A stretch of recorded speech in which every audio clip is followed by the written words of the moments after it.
Hello everyone, welcome to Unacademy. This is Sampada Saraf. जैसा कि आप सबको पता है, Madhya Pradesh public service commission ने 2020 में जो सिलेबस और पैटर्न है एग्जामिनेशन का वो टोटली चेंज कर दिया है. So that is why I was getting a lot of requests from the students कि जो 2020 का एग्जामिनेशन का पैटर्न है उसमें क्या चेंजेस हुए हैं, उसके अनुसार आपकी अप्रोच क्या होनी चाहिए और उसके लिए बुक लिस्ट क्या होनी चाहिए और किस तरह से पढ़ाई करनी चाहिए, किस तरह से आंसर राइटिंग करनी चाहिए. So that is why today I am here to discuss the changes in the syllabus for MPPSC 2020. In this lesson हम सिर्फ प्रीलिम्स में हुए चेंजेस की बात करेंगे, उसको डिटेल में डिस्कस करेंगे कि क्या क्या चेंजेस हुए हैं और उसके अकॉर्डिंग आपको अपनी पढ़ाई आपको किस तरह से रखनी चाहिए और किस तरह से आप क्वेश्चंस एक्सपेक्ट कर सकते हैं. So let us begin. यहाँ पर I have both the papers, मतलब MPPSC 2019 का सिलेबस भी है मेरे पास, 2020 का सिलेबस भी है मेरे पास. इसमें हम ये देखेंगे कि ऐसे कौन से टॉपिक्स थे जो कि हटाए गए हैं, ऐड किए गए हैं, टॉपिक्स में क्या चेंजेस हुए हैं. So we are going to approach it topic by topic. एक बहुत बड़ा रिलीफ जो है MPPSC एस्पिरेंट्स को प्रीलिम्स में भी मेंस में भी जो सिलेबस चेंज हुआ है वो ये है कि जो एक्ट्स थे, एक्ट का portion scheduled caste scheduled tribe act, protection of civil rights act and human rights act, ये तीन एक्ट का पोर्शन स्टूडेंट्स को बहुत परेशान करता था. मल्टीपल क्वेरीज, मतलब I can not tell you how many queries I have कि मैम ये वाला क्वेश्चन समझ में नहीं आ रहा है, please explain this to us. And जब हम भी पढ़ाई करते थे हमको भी इसका रेलेवेंस समझ में नहीं आता था. हम पढ़ जरूर लेते थे बिकॉज एग्जामिनेशन पूछने वाला है, बट उसका रेलेवेंस किसी भी एस्पिरेंट को समझ में नहीं आता था उन एक्ट्स का. तो it is a very big relief कि अब वो एक्ट्स हट गए हैं. अब अगर हम प्रीलिम्स के सिलेबस की बात करें तो 2020 में अब 10 टॉपिक में इसको डिवाइड कर दिया गया है, 10 मेजर टॉपिक्स. और अच्छी बात यह है उन टॉपिक्स के अंदर सब टॉपिक्स हमें क्या क्या पढ़ने हैं वो भी पॉइंट बाय पॉइंट MPPSC ने अपने सिलेबस में एक्सप्लेन किया है. तो इस कारण से जो आपकी पढ़ने की अप्रोच है वो बहुत ही सिस्टमैटिक, बहुत ही क्लियर और बहुत ही टारगेटेड हो सकती है. एक और चीज मैं सभी को कहना चाहूंगी इससे पहले कि हम डिस्कशन स्टार्ट करें. फर्स्ट थिंग फर्स्ट, जो भी चेंजेस हुए हैं दे आर ओनली पॉजिटिव. मुझे ऐसा कोई भी सिलेबस में या पैटर्न में ऐसा नेगेटिव चेंज नहीं लगा है कि इसके कारण पढ़ने में प्रॉब्लम होगी या एग्जामिनेशन देने में कोई नई समस्या है as compare to 2019. Okay, mains में जरूर कुछ टॉपिक्स एक्स्ट्रा ऐड हुए हैं जिसका हम नेक्स्ट लेसन में डिस्कस करेंगे, बट कोई भी चेंज नेगेटिव नहीं है. सेकेंड, चेंज नेगेटिव तो नहीं है बट पॉजिटिव ही है. अंडरस्टैंड? दो, मतलब एक चीज डिफरेंट होती है, एक चीज नेगेटिव नहीं है, दूसरा चीज न्यूट्रल है, तीसरा चीज पॉजिटिव है. तो यहाँ पर चेंजेस पॉजिटिव है. आपको बहुत ही क्लैरिटी दे दी है पूरे सिलेबस में क्या पढ़ना है, कितना पढ़ना है. आंसर राइटिंग बहुत सिंपल हो गई है, वर्ड लिमिट बहुत कम हो गई है. तो जो पेपर छूटने वाली प्रॉब्लम रहती थी कि the students were not able to complete the paper on time, that has been eliminated. Word limit has been reduced drastically, right. और तीसरा इंपॉर्टेंट चीज जो है वो ये है कि चेंजेस तो हो गए हैं, राइट. अब आप इट डिपेंड्स अपॉन यू कि आप उससे अपने आप को एडजस्ट कर पा रहे हैं या नहीं कर पा रहे हैं. भले ही आपको ये चेंजेस अच्छे लग रहे हो, भले ही आपको अनफेवरेबल लग रहे हो, but this is what you have to live with. तो उसी को एक्सेप्ट करके हमको अपनी तैयारी इसके अकॉर्डिंग चेंज करनी है तो करनी है.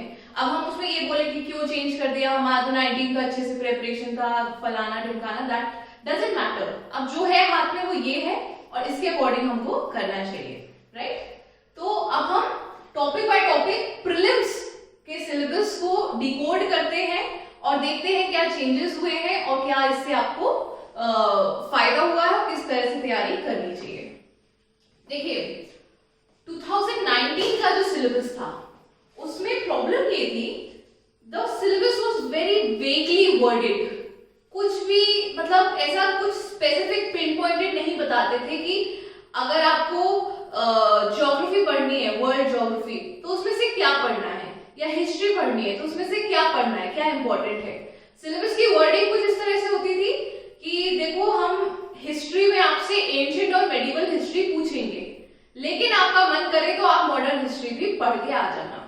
This was the kind of wordings or the way the syllabus of 2000 up till 2019 was framed. इसलिए प्रीलिम्स का सिलेबस इतना इंपॉर्टेंट रह ही नहीं जाता था, लेकिन अब बहुत ही स्पेसिफिक हो गया है। जो हमारा पहला टॉपिक एमपीपीएससी ने स्पेसिफाई किया है, दैट इज मध्य प्रदेश की हिस्ट्री। ठीक है, मध्य प्रदेश का इतिहास। उसमें इन्होंने कौन कौन से टॉपिक्स बोले हैं, उसमें इन्होंने कहा है 8 टॉपिक्स में इन्होंने सिलेबस को डिवाइड कर दिया है, राइट। और उसमें बहुत ही पिन पॉइंटेड बता दिया, देखो हमें डायनेस्टी पूछनी है, हमें रूलर्स पूछने हैं, हमें फ्रीडम मूवमेंट मध्य प्रदेश का क्या था वो पूछना है, आर्ट्स पूछना, ट्राइब्स पूछने, डायलेक्ट्स पूछने। मतलब अगर हम उन 8 टॉपिक्स को भी सब टॉपिक्स में डिवाइड करें तो टोटल आपके मध्य प्रदेश की हिस्ट्री में सिलेबस में 16 टॉपिक्स दिए गए हैं। और 16 टॉपिक्स को अगर आप प्रीलिम्स के हिसाब से पढ़ लो कि मध्य प्रदेश की सबसे पॉपुलर जनजाति कौन सी है, कहाँ पाई जाती है, यहाँ वहां वहां, आपने एक बार ट्राइब्स में इतना कुछ पढ़ लिया, राइट। आपने एक बार फोक आर्ट में, फोक सॉन्ग्स में इतना सब पढ़ लिया। फ्रीडम मूवमेंट में 15-20 जो हमारे फ्रीडम फाइटर्स हैं उनके बारे में प्रीलिम्स के हिसाब से ऑब्जेक्टिवली पढ़ लिया, तो उसके बाहर से कुछ नहीं आना है। It is not the area is very limited now। ऐसा नहीं कि हम आपसे मध्य प्रदेश की हिस्ट्री पूछेंगे, छोड़ दिया, ओपन एंडेड, कुछ भी पूछ सकते हैं, ऐसा नहीं है। अब इन्होंने बहुत डिफाइन कर दिया, ये 16 टॉपिक्स के अंदर से ही आएगा, राइट। तो बहुत ही सिंप्लीफाई कर दिया है सिलेबस को। दूसरा टॉपिक जो हमारा है वो है हिस्ट्री ऑफ इंडिया। अब हिस्ट्री ऑफ इंडिया में भी they have talked about the major features, events. ठीक है, मेजर फीचर्स और इवेंट्स पढ़ने हैं हमको। क्या कौन सी हिस्ट्री के? Social, economic and administrative systems of ancient and medieval India. तो एंशिएंट और मेडिवल इंडिया के जो सोशल, इकोनॉमिक और एडमिनिस्ट्रेटिव सिस्टम थे, इस पर्सपेक्टिव से आपको एंशिएंट और मेडिवल हिस्ट्री को पढ़ना है। साथ ही साथ अगर कुछ मेजर इवेंट हुए हो, बुद्धिज्म का राइज कब हुआ, बुद्धा की महापरिनिर्वाण कब हुआ, सरमन्स कहाँ हुए, जैनिज्म का कब हुआ, राइट। तो ये एंशिएंट इंडिया के मोस्ट इंपोर्टेंट इवेंट्स हैं। अशोक का when was the battle of Kalinga fort, right. Ashok ने कब रिनाउंस कर दिया वर्ल्डलीनेस को। तो ये सारी जो चीजें हैं ये आपकी major events of ancient and medieval India है। फिर आ गया social and religious reform movements. इसमें आपको मेजरली जो 19th और 20th सेंचुरी के, मतलब राजा राममोहन रॉय, दयानंद सरस्वती, इन लोग ने कौन कौन सी बॉडीज स्टैब्लिश की थी, कौन सी ऑर्गेनाइजेशन, और कब कब इनका कुछ कुछ इंपॉर्टेंट था, वो रिफॉर्म मूवमेंट चलाया है, कुछ है। तो इसमें भी हार्डली आई थिंक 15-20-25 ही हमारे सोशल रिफॉर्मर्स हैं जो हमको इंपॉर्टेंट तरीके से पढ़ने हैं। तो अगेन इसमें भी हमें पता है हमें किन चीजों से पूछा जाएगा, right. Independence struggle and Indian national movement for freedom, right. Integration and reorganisation of India after independence. Okay, तो ये हो गया हमारा हिस्ट्री का क्वेश्चन। आई वुड सजेस्ट जब आप ये लेसन देखें एक बार अपने साथ पीडीएफ में या फिजिकल फॉर्मेट में आप सिलेबस को जरूर अपने साथ रखें, तब आप फॉलो कर पाएंगे, राइट। देन है geography of Madhya Pradesh. Geography भी मध्य प्रदेश की बहुत स्पेसिफाई करती है। इसमें भी आपके forest produce, wild life of Madhya Pradesh, rivers of Madhya Pradesh, mountains of Madhya Pradesh, बहुत ही स्पेसिफाई कर दिया कि देखो ज्योग्राफी में ये पढ़ लो, राइट। देन है geography of world and India. अब इससे पहले प्रॉब्लम ये होती थी जब एमपीएससी 2019 तक जो प्रीलिम्स लेता था उसमें ज्योग्राफी ऑफ वर्ल्ड कैसे डिफाइंड है, telling you. Geography of world कहता है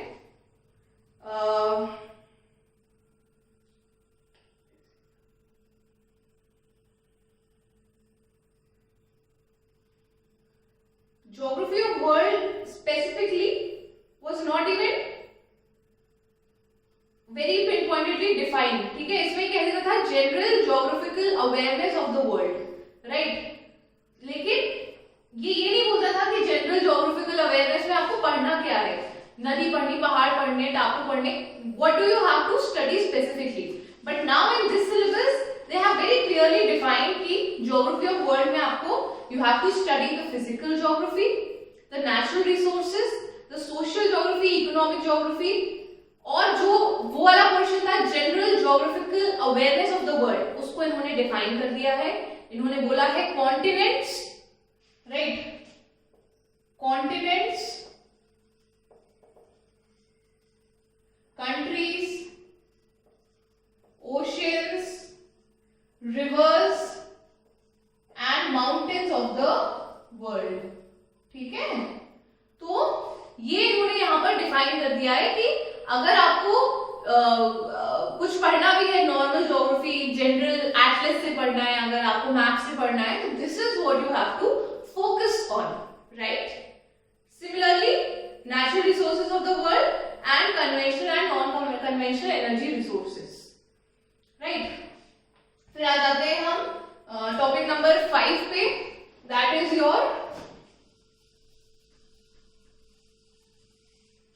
topic number 5 is your polity of Madhya Pradesh. Polity में कह रहे हैं constitutional system of Madhya Pradesh, मतलब कि governor in council, constituent assembly, constituent legislative assembly, ये सब मध्य प्रदेश के रिस्पेक्ट में आपको पढ़ना है. साथ में पंचायती राज और अर्बन एडमिनिस्ट्रेशन, राइट, ये आपको यहाँ पर पढ़ना है. तो यहाँ पे बहुत लिमिटेड कर दिया टॉपिक आपका, सिर्फ आपको governor, council of ministers, legislative assembly, high court, ये 4 टॉपिक आपको पढ़ने हैं पॉलिटी ऑफ मध्य प्रदेश के फर्स्ट पार्ट में. सेकेंड पार्ट में आपको पढ़ना है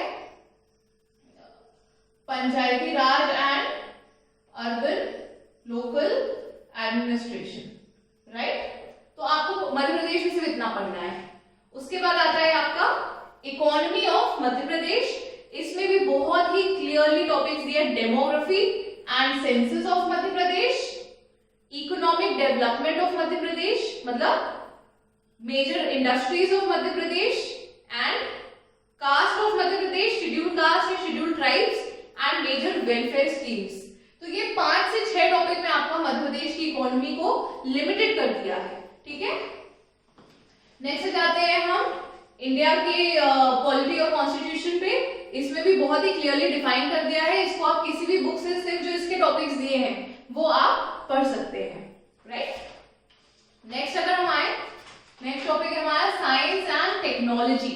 now science and technology up till last year it was not very specifically mentioned.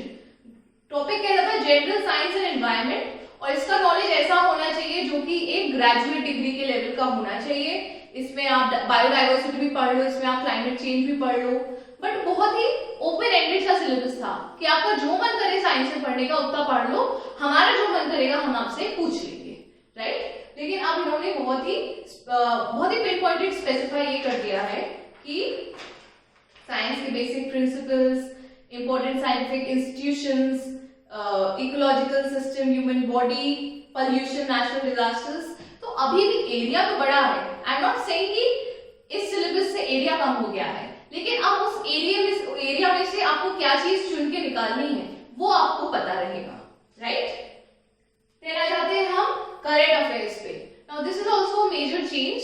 Last year तक करंट अफेयर्स की एक सेपरेट ही इंपॉर्टेंस, मतलब बहुत ज्यादा उसको, वो भी अगेन बहुत ओपन एंडेड था. लेकिन अब करंट अफेयर्स में भी इंटरनेशनल और नेशनल करंट अफेयर्स को डिफाइन कर दिया है कि हम पर्सनालिटीज पूछेंगे, हम प्लेसेस पूछेंगे, हम मेजर इवेंट्स पूछेंगे, हम, और उसके बाद स्पोर्ट्स की एक अलग कैटेगरी है, राइट. और इसमें जो स्पोर्ट्स है, इसमें स्पोर्ट्स इज इंक्लूडेड. अभी तक क्या था कि स्पोर्ट्स को एक सेपरेट टॉपिक बनाकर आपसे स्पोर्ट्स का कुछ भी पूछ सकते थे, लेकिन अब इन्होंने स्पोर्ट्स को एक सब कैटेगरी बना दिया है. मतलब कि ये पॉसिबिलिटी है कि क्योंकि सिलेबस इतना डिफाइन कर दिया है तो स्पोर्ट्स से कहीं ना कहीं लिमिटेड और थोड़े कम क्वेश्चंस पूछे जाए. ये मेरा ऑब्जर्वेशन है, right.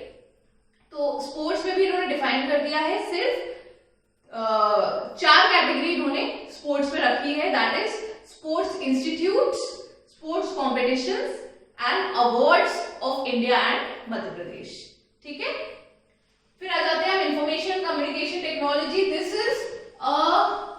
This is one category जिसका सिलेबस इन्होंने बहुत ड्रास्टिकली रिवैम्प कर दिया है। अब आपसे इसके पहले आपसे वेबसाइट क्या होती है, माउस क्या होता है, हार्डवेयर क्या होता है, सॉफ्टवेयर, ये इस टाइप के बहुत बेसिक क्वेश्चंस पूछे जाते थे जो तब रेलेवेंट रहते जब कंप्यूटर इंट्रोड्यूस हुआ था, राइट। बट आज की डेट में those questions were out of date. तो अब इसको इन्होंने अपडेट कर दिया है और इसमें आप रोबोटिक्स पूछेंगे, आर्टिफिशियल इंटेलिजेंस पूछेंगे, communication, 5G technology, LTE technology, what are these, right. तो इस टाइप का इन्होंने थोड़ा सा अपडेट कर दिया है और उसको भी इन्होंने डिफाइन कर दिया है जो आपको अब थोड़ा अच्छे तरीके से पढ़ना पड़ेगा। ठीक है, आप इस सेक्शन को ओवरलुक नहीं कर सकते हैं even if you are a engineering और अ साइंस ग्रेजुएट, राइट। और लास्ट हमारा जो क्वेश्चन है, ये भी नया क्वेश्चन ऐड हुआ है, that is your constitutional bodies. Constitutional bodies में आपकी 15 कॉन्स्टिट्यूशनल बॉडीज दी हैं जो आप इजीली किसी भी बुक से पढ़ सकते हैं। इनका गठन कैसे होता है, इनका चेयरमैन कौन रहता है, इनका चेयरमैन वर्तमान में कौन है, ये सारे बहुत ही बेसिक क्वेश्चंस आएंगे जो आपको मतलब या अगर इस पार्ट से क्वेश्चन आता है तो आपको श्योर है कि इस पे मार्क्स मिलेंगे, राइट।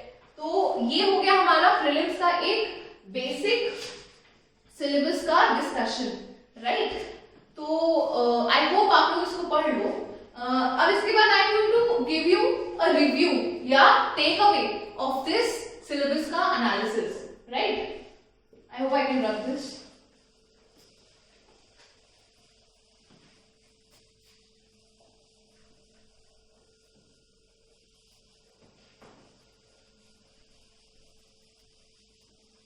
ओके, तो अगर ये चेंज किया है एमपीपीएससी ने अपने प्रीलिम्स के सिलेबस में, तो इससे हम what are the benefits, what are the losses, what are the observations, what are the takeaways, right. तो इसका रिव्यू में मैं क्या कहूंगी, देखो पहली चीज मैंने कहा इसमें नेगेटिव कुछ नहीं है, कुछ नेगेटिव नहीं है, ठीक है, लेकिन कुछ चीजें हैं जो हमको गौर करने लायक है।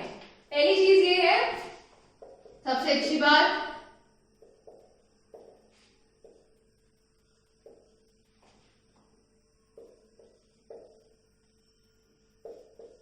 एड्स आपके हट गए, इससे ज्यादा चैन की सांस आई डोंट थिंक स्टूडेंट्स को मिलेगी, राइट।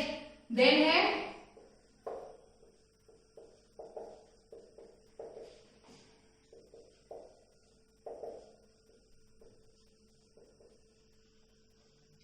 ये मैं ऑलरेडी आई थिंक 25 से 30 या 50 बार कह चुकी हूँ। The syllabus is very defined now, very clear now, बहुत ही क्लैरिटी से सिलेबस को बनाया गया है अब, ठीक है। थर्ड पॉइंट जो कहेंगे दैट इज योर, हाँ this is a important point, ठीक है। ये कहता है कि सिलेबस का जो आपका प्रीलिम्स का सिलेबस है उसका मेंस से ओवरलैप काफी हो गया है।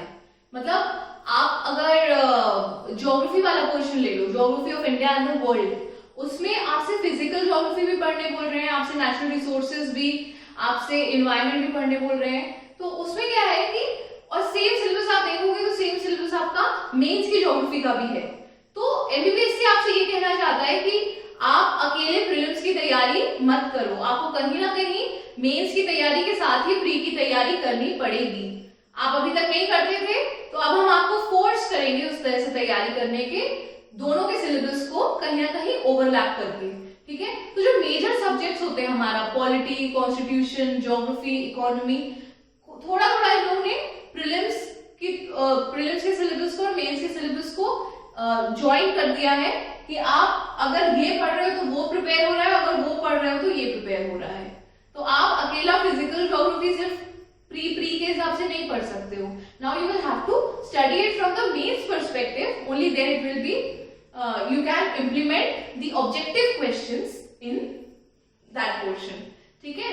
तो मेंस के सिलेबस से ओवरलैप कर रहा है तो उससे क्या होगा, therefore the mains preparation becomes easy. ठीक है, अब जब आप प्रीलिम्स के लिए अपीयर होगे उसके पहले आपकी ऑलरेडी प्री की तैयारी, जब आप मेंस के लिए अपीयर होगे आप प्री में ऑलरेडी मेंस की तैयारी कर चुके होंगे। ऑलराइट, नेक्स्ट है द सिलेबस इज डिटेल्ड, तो you will have more to study.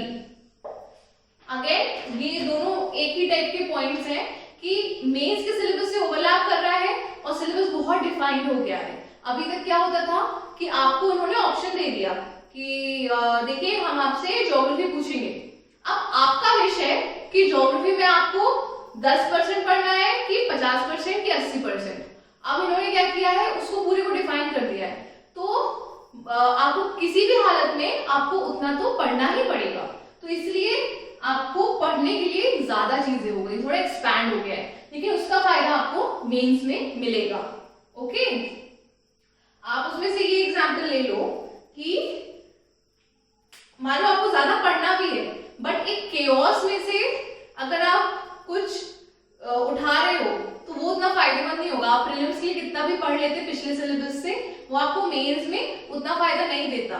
लेकिन आप एक ऑर्गेनाइज तरीके से अगर आप ज्यादा काम भी कर रहे हो तो वो because it is organised it is going to help you later on, right. और कुछ पोर्शंस में जो फर्क आया है दैट वो हमने अभी भी डिस्कस कर लिया था।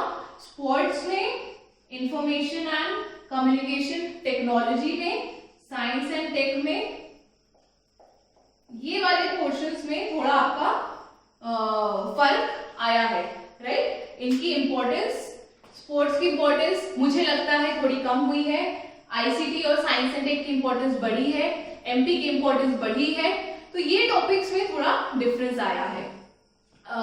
रही बात बुक लिस्ट की, book list we are going to discuss in the coming lessons.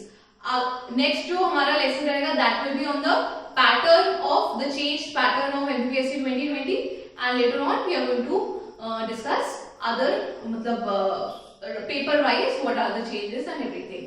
So I hope this lesson was helpful to you. I hope आप लोग अभी अपनी तैयारी अच्छे से कर रहे हैं।